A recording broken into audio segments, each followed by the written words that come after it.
qu'on est, on est dans une société où on recherche le sens de toute chose et on se rend bien compte que la question du sens du travail est une question difficile.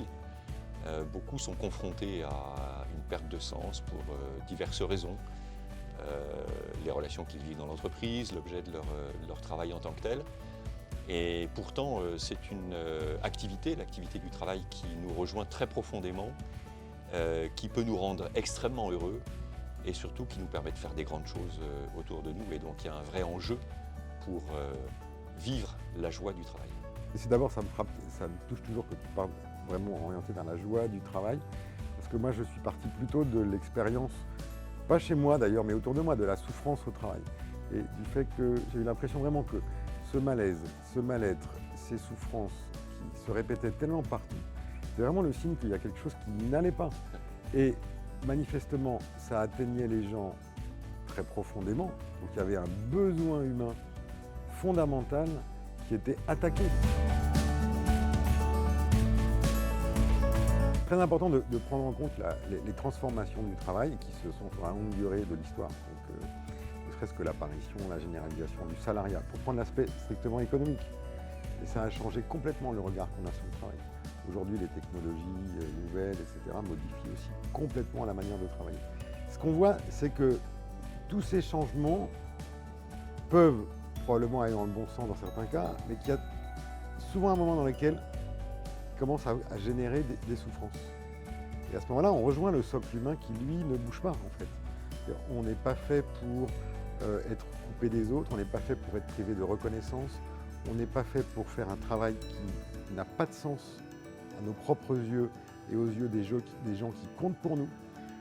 On n'est pas fait pour faire un travail mal fait, c'est-à-dire où nous ne pouvons pas nous dire à un moment donné « c'est du bon boulot ». Être privé de la joie d'avoir bien travaillé est aussi une des causes de souffrance les plus récurrentes.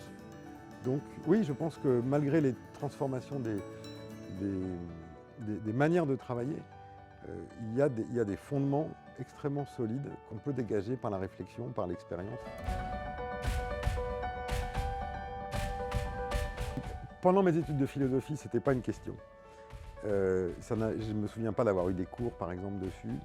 Et je pense qu'on était déjà pas mal dans l'idée, de toute façon, le travail est aliénant, le travail est une malédiction, le travail n'est pas un sujet pour les philosophes. Et à mesure que moi je rentrais dans la vie professionnelle et que je travaillais, d'abord je faisais l'expérience que j'étais heureux dans mon travail. Comme philosophe, à un moment donné, on a envie de réfléchir sur, tiens, mais pourquoi, qu'est-ce qui se passe là? Pourquoi est-ce que moi j'ai plaisir à faire ce métier, par exemple d'enseignant, alors que j'ai tant d'amis qui, au bout de quelques années, sont déjà découragés. Voilà. Et j'ai eu vraiment besoin de réfléchir à cette question et de me nourrir aussi, d'essayer d'absorber toutes les expériences que je pouvais de ce que vécu par les gens dans des cadres très différents du mien. Si je remonte, il me semble que moi j'ai déjà connu l'échec à l'école. Voilà. Et donc ça, c'est déjà une première confrontation à la question du travail. Et puis, je crois que j'ai eu juste après, au moment de mes études supérieures, deux convictions. La première, c'est qu'il y avait un enjeu dans le travail qui était un enjeu de relation. Et que finalement, on ne travaille pas seul et que c'est un enjeu qui m'excitait, qui me plaisait. Et puis un deuxième enjeu, c'est cette conviction que le travail, c'est quand même un moyen d'apporter sa pierre à l'édifice. Et quand on regarde le monde dans lequel on est, on a envie, quand on est jeune, d'apporter sa pierre. Et je crois que c'est ça qui a forgé cette passion, qui n'a pas changé. Et j'ai cette chance extraordinaire d'avoir vécu des expériences extrêmement heureuses et en même temps d'avoir observé autour de moi des expériences d'amis, de professionnels pour lesquels ce n'était pas le cas. Et voilà, je me suis rapidement posé la question de savoir quels étaient les ingrédients pour qu'il y ait un travail heureux et quelles étaient les causes qui faisaient que le travail pouvait être une souffrance.